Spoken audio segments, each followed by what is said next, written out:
ده په دې زندګۍ کې زمونږ د خلکو سره وابستګۍ دي رشتې دي زمونږه لکه مثلا اوس دا د نکاح موقع ده او جنۍ راله په یو نسبت باندې یو ماشومه راله دا ماشومه د چا انګور شوه اوس چې دا کله انګور شوه نو زمونږ چونکې په معاشره کې دا یو روټین دی زمونږ د معاشرې دا یو غلط رسم و رواج روان دی چې کومه انګور ده نو انګور ته د انګور په نظر کتلی کېږي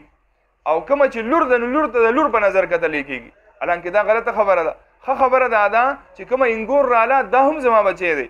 او کومه زما خپل بچی دی دقه هم زما بچی دی څنګه چې موږ د خپلې لور دپاره دعا غواړو څنګه چې موږ د خپلې لور دپاره دعا غواړو چې ای الله زما دا بچی چېرته خفه نه شي ای الله زما دا لور چېرته خفه نه شي ای الله دا داسې کور ته واده شي چې په هغه کور کې دې ته خفګان میلاو نه شي نو دقه شان د پردي بچی چې کوم راواده شي نو دا هم د چا د زړه ټوکړی د چا د زړه ټوټۍ داسې ماحول پکار دی که هره انګور دا سوچ وکړي که هره انګور دا سوچ وکړي چې زما دا خواخي دا زما خواخي نه ده دا زما مور ده او هره خواخي دا سوچ وکړي چې دا انګور زما انګور نه ده زما بچی دی ځکه چې دې جنۍ خپل مور او پلار پرېښي دي او دا کومه خواخي چې ده نو دې د خپل بچي دپاره دا جنۍ خوښه کړې ده نو بیا به انشاءالله دا زموږ د ماحول به بیا ډېر ښکلي ډېر برابر به انشاءالله د هر مور دا ارمانی د هرې مور دا ارمانی چې زه خپل بچي دپاره زه د خپل بچي دپاره ښایسته انګور راولم او ګرځي چې یاره چېرته به ښایسته جنۍ چې زه د خپل بچي ته راواده کړم لیکن کله چې داسې زموږ په معاشره کې لیدلې کتلې خبره ده کله چې جنۍ راواده شي نو د راواده کېدو سره سره بیا چې کوم دی خواښي یو بو شي بیا خواښي یو بو شي او الګ چې کوم دی بیا خپله مور نه پیژني حضور نبی کریم صلی الله تعالی علیه وسلم هغه هستی ده چې الله رب العزت حضور نبی کریم صلی الله تعالی علیه وسلم ته فرمایي ولسوف یعطیک ربک فترضى چې ای نبی چې ته څه غواړې تاله به زه در کومه خو چې ته صرف رضا شې چې ته په څه رضا کېږې زه به تاله هغه در کوم او نبی علیه الصلاة والسلام صرف دا شونډې مبارک خوځول دي او د نبی علیه الصلاة والسلام دعا قبلیږي لیکن نبی علیه الصلاة والسلام د دنیا ارزو نه کوي د دنیا د څیزونو ارزو نه کوي د جنت ارزو نه کوي نبی علیه الصلاة والسلام وفرمیل چې زما د زړه یو ارمان دی صحابه ورته د الله رسوله ستاسو په اړه څه ارمان دی وایي زما په اړه باندې دا ارمان دی کاش زما مور ژوندی وي کاش زما مور ژوندی وي او زه د ماسوتن په مانځه کې په مسجد نبوي کې په هغې کې ولاړ وي امامتي مې کولی او د ماسوتن مونځ وی او ما قرت شروع کړی وي او زما مور ما ته آواز کړی وي یا محمد یا محمد ای زما بچیه محمده او چې کله دا آواز راغلی وي او ما فورا سلام ګرځولی وي او د خپلې مور طرف ته یې منډه کړی وي چې یا امي لبیک وسعدیک ای زما مور زه تا ته حاضر یمه ته اډر کوه ته حکم کوه زه ستا خادم یمه کاش زما د ارمان دی چې زما مور ژوندی وي او ما د مور داسې خدمت کړی وي ما د مور داسې خدمت کړی وي چې زه یو اعلی خادم جوړ شوی وي د خپلې مور دا د نبی علیه الصلاة والسلام د حضور محمد مصطفی احمد مجتبی صلی الله تعالی علیه وسلم د زړه ارمان دی او په موږ باندې الله احسان کړی دی هر انسان له الله تعالی مور ورکړې ده حضور نبی کریم صلی الله تعالی علیه وسلم رمضان المبارک میاشت کې په منبر باندې خطو کله چې په وړی باندې قدم کېښودو نبی علیه الصلاة والسلام فرمیل آمین په دویمه پړوی چې قدم کېښودو نبی علیه السلام فرمیل آمین په درېیمه پړوی باندې قدم کېښودو نبی علیه الصلاة والسلام فرمیل آمین کله چې خطبه ورکړه د منبر نه راکوشو صحابه ته تپوس کوي د الله رسوله څه عجیبه غوندې کې حرکت تاسو نن وکړو مخکې خو موږ داسې حرکت نه دی اورېدلی نبی علیه الصلاة والسلام فرمیل جبرائیل امین علیه الصلاة والسلام راغلی جبرائیل امین علیه الصلاة والسلام ما ته راغی او جبرائیل امین علیه الصلاة والسلام یو درې خیرې وکړې او ما پې امین وویل اولنی نمبر خیرې دا وه چې د چا په زندګۍ کې د رمضان المبارک میاشت راشي د چا په زندګۍ کې د رمضان المبارک میاشت راشي او د مغفرت ونه شي دی هلاک شي دویم نمبر هغه سړی دی هلاک شي چې زما نوم مبارک واوري او دی په ما باندې درود شریف ونه وایي نو چې کله هم د نبی علیه الصلاۃ والسلام نوم مبارک راشي نو په نبی علیه الصلاۃ والسلام باندې درود شریف ویل پکار دي. او درېمه بددعا وکړه او نبی علیه الصلاۃ والسلام وفرمایل چې جبرائیل امین علیه الصلاۃ والسلام وایي چې هغه خلک د هلاک شي چې د مور او پلار نه یو د بوډاوالي په حالت کې بیا ومي یا مور بوډای ده یا پلار یا دواړه او دا مور او پلار د دومره خدمت ونه کی چې د د لپاره د جنت د تلو ذریعہ جوړ نه شي نو هغه سړی د هلاک شي. نبی علیه الصلاۃ والسلام فرمایل آمین. نو د جبرائیل امین علیه الصلاۃ والسلام خیره او د نبی علیه الصلاۃ والسلام آمین یقینا چې دا دعا ډیره زیاته مقبوله ده. نو اوس مونږ سوچ وکړو چې مونږ د خپل مور او پلار څومره قدر کوو څومره عزت یې کوو. آیا زه د ښځې په خبرو کې راشم آیا زه د ښځې چې کوم دی خبرې واورم او آیا زه د خپلې مور سره نفرت زما پیدا شي د خپلې مور نه زه جدا شم آیا زما داسې روټین خو نه دی آیا زه د ښځې دپاره خپله مور خو نه خفه کوم آیا زه د بچو دپاره خپله مور خو نه خفه کوم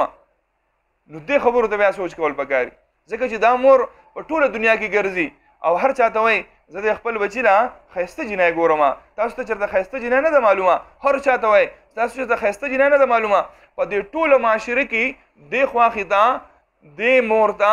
یوه جینۍ خوښه ښکاره شوه ښایسته ښکاره شوه شهزادګۍ ورته ښکاره شوه زړه یې پرې اوبه وڅکلې اوس چې کله دغه جینۍ راواده شي نو دا بیا د کور ماحول بدل کړي د کور هغه ماحول بیا بدل کړي دا صرف د یو خاندان خبره نه ده دا د پوره دنیا خبره ده. یو مور هغه چې کوم دی لګیا ده د خپل زوی سره سکول ته تللی ده نو دې ماشوم لوبې کولې په سکول کې نو دا مور چې ورسره کومه تللی ده د دې دا یو سترګه ړنده ده یو سترګه یې ړنده ده په یو سترګه باندې کتل کوي نو دې ماشومانو دې هلک ته ویلي دي چې د ړندې زویه نو دې د ماشوم لا په دې خبره باندې غوسه ورغلې ده او خپلې مور ته یې وایي مورې بیا زما پسې سکول ته مه راځه ځکه چې ستا په دې سترګه باندې زه شرمېږم زما پسې هلکان بیا خاندي خبرې راپسې کوي مور یې ورته بچې زه خو د دې دپاره درځم چې هسې نه ته لوبې کې او ونه غورځېږې هسې نه ته لوبې کې څوک دې خوږ نه کړي نو زه خو ستا د حفاظت دپاره درځم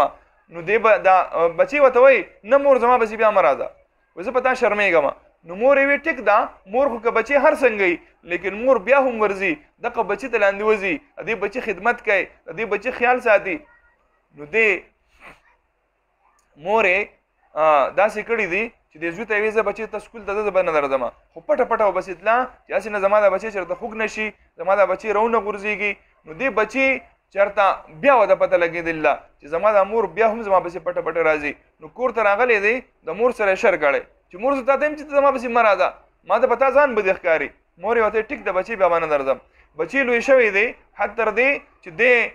ښار ته تللی د کالج ته او په کالج کې سبقونه ویلي دي خو په مور ورته ځان بدې ښکارېدو نو کلي ته به نه راتلو حد تر دې چې د په ښار کې هلته کالج یونیورسټي او دا هر څه یې ویلي دي او آخر دا چې د ډاکټرۍ سبق یې ویلی دی او دې ډاکټر شوی دی په ښار کې ځان له واده کړی دی کله چې د دا ښځه را واده شوې ده د کور ته راغلې ده نو څه وخت تېر شوی کال نیم نو دله الله رب العزت اولاد ورکړی دی نو د خوشحالۍ موقع ده نو دې ښځې تپوس کړی چې دونه کلونه تېر شو او د وسه پورې ما ستا مور ونه لیده نو ستا دا مور په کوم ځای کې ده چې زه خو ستا دا مور وینم که نه نو ده ته خو چونکې په خپله مور ځان به دې ښکارېدو نو ده دې ښځې ته ویلې چې به مړې پرېږده په هغې څه کې او هغه خو ځان له په دیهات کې اوسېږي او ته هلته مزه او دې چې نه دا ماشوم چې خپله نیا خو ویني که نه به هر حال دې زنانه مجبوره کړی دی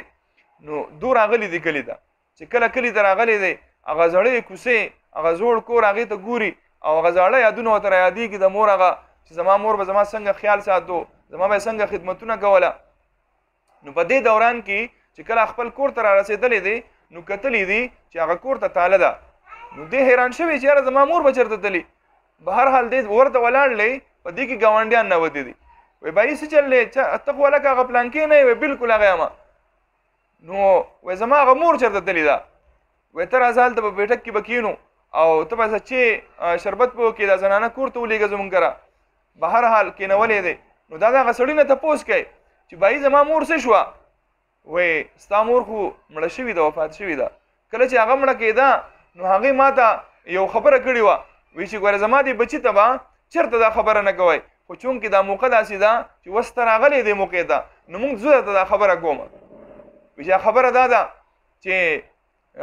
ستا مور چې دا کومه سترګه ړنده وه دا سترګه چې نه وه نو دا ته ورکوټې وې او په وړوکوالي باندې ته لګیا وې او تا د وړو سره لوبې کولې په دې لوبو دوران کې ته وغورځېدې کله چې ته وغورځېدې نو ستا په دې سترګه کې ډکې لاړو ستا په دې سترګه کې ډکې لاړو ستا سترګې اوبه وبهېدې او ستا په سترګه باندې ړوند شوې ډاکټرانو ډېر قیمت یادو چې دونه قیمت دغه کې نو دله به موږ دا سترګه د سسیز ولګو نو ستا مور وی چې د بل څه سترګه ورته مه لګوئ زه به دا خپله سترګه ورکړم خو چې زما دا بچی په سترګو باندې روغ شي نو دا تو چې په کومه سترګه شرمېدې چې تا به وایي چې زما مور ړنده ده نو دقه دا ستا د مور د سترګې دا عیب دا ستا د وجې نه راغلی و ستا مور قرباني وکړه خپله سترګه یې تاله درکړه ته یې په سترګو باندې روغ کړې ته یې په حسن باندې روغ کړې خپل ځان یې عیبداره کو لیکن ته په دنیا کې چاته سرښکته نه کړې ته په دنیا کې چاته کمزورې پاتې نه کړې چې دې هلک کله دا خبره واورېده نو تندیله یې شړق راوبغه لاس یې راوبغه دا څه وشوه ما خو وی چې دا زه په مور باندې ما ته به ځان بدې ښکارېدو او ګوره زما مور زما دپاره دومره قرباني کړې ده هی په ژړا شو نو هغه سړي ورته یې ګوره اوس د ژړا نه څه نه جوړېږي خو تاله په وخت باندې دا خیال پکار و نو چې چا میاندې ژوندی دي د دې میاندو قدر وکړو دا میاندې داسې نور دی چې دا نور کله ډوب شي بیا انسان ارمان کوي کاش نور وی ماتې فایده اخیستې وي نو دقه شان دا میاندې موجود دي ژوندی دي د دې میاندو عزتونه وکړو د دوی دا قدمونه ښکل کړو دا خپې وله ښکل کړو او که د دې میاندو دا خپې مونږ وینځلې او دقه اوبه مونږ راواخیستې او ومسکلې یقینا چې دا به زمونږ دپاره د نجات ذریعه جوړه شي یقینا چې زمونږ دپاره به نجات ذریعه جوړه شي لیکن د دې خبرې خیال ساتو چې د هر انسان خپل حق دی د خاون خپل حق دی د ښځې خپل حق دی د رور خپل حق دی د ورندار خپل حق دی د مور او پلار خپل حق دی بعضې خلک په دې مسله نه پوهېږي بعضې میاندې داسې چې د هغو عادت دی بس په معمولي خبره باندې بس مړه ښځې له طلاق ورکړه نه دا طلاق دا خبره دونه اسانه نه ده چې ته په خپل زوی باندې چې کوم دی ښځه طلاقې ټیک ده ته به وله نور نکاحونه هم وکړې رشتې به وله هم ولټې لیکن پردی کور خو دې وران کو که نه او چېرته داسې نه ده شوي چې چا پردی کور وران کړی دی او د خپل کور آباد شوی دی نو دې وجې نه د هر انسان خپل حق وپېژنو د ښځې خپل حق دی د رور خپل حق دی د ورندار خپل حق دی د مور او پلار خپل حق دی نو میاندو نه هم پکار دي چې د دې خپلو بچو دا کومه زندګي ده دا په خوشحالۍ باندې تېرې شي او کله چې الله رب العزت د خوشحالۍ موقع راولي نو الله طرف ته متوجه کېدل پکار دي او د الله رب العزت شکریه ادا کول پکار دي الله رب العزت موږ ته په دې خبرو باندې د عمل کولو توفیق را نصیب کړي او دعا به وکړو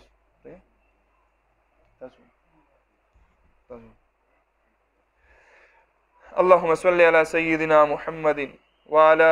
آل سيدنا محمد وبارك وسلم ربنا ظلمنا أنفسنا وإن لم تغفر لنا وترحمنا لنكونن من الخاسرين اللهم أحسن عاقبتنا في الأمور كلها وأجرنا من خزي الدنيا وعذاب الآخرة اللهم إنك عفو كريم تحب العفو فاعف عنا يا غفور فاعف عنا يا غفور يا إله العالمين یا رب العرش الکریم اے الله اے د قدرتونو ذاته اے الله ټولې لویه ستا دپاره دي اے الله ستا په دربار کې م لاسونه اوچت کړي دي اے الله دا کم لاسونه م اوچت کړي دي اے الله دا لاسونه د ګناهونو نه ډک دي اے الله دا کم وجود ستا مخې ته دی اے الله دا وجود یا الله د ګناهونو نه ډک دی اے الله ستا په دربار کې توبه وباسو اے الله ته زموږ دا ګناهونه موږ ته معاف کړي اے الله دا کم مصیبت او تکلیف او وبا راغلي ده یقینا دا زمونږ د بد عملو په وجه راغلي ده زمونږ د ګناهونو په وجه راغلي ده اے الله موږ د خپلو ګناهونو نه توبه وباسو اے الله دا وبا ختمه کړې الله اے الله خلکو ته راحت ورکړې الله اے الله دا لاک ډاون ختمه کړې الله اے الله دا مرض ختم کړې الله اے الله زمونږ د وړو حفاظت وکړې اے الله زمونږ د نوجوانانو حفاظت فرمایې اے الله زمونږ د مشرانو حفاظت فرمایې اے الله زمونږ د زنانو حفاظت فرمایې اے الله زمونږ د میاندو مشرانو حفاظت فرمایې اے الله دا وبا ختمه کړې الله اے الله دا وبا ختمه کړې الله اے الله د حضور نبی کریم صلی الله تعالی علیه وسلم مبارک سنت ژوندې شوي دي اے الله د نکاح موقع ده اے الله د دې نکاح د دې مبارک عمل په خاطر باندې اے الله په دې موقع باندې اے الله ته رحمتونه را لېږې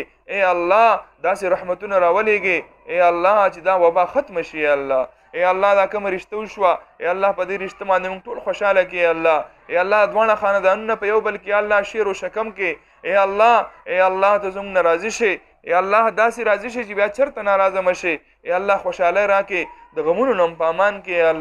اے الله ته راضي شي وخت په ځنکدن دا کلمه را نصیب کې لا اله الا الله محمد رسول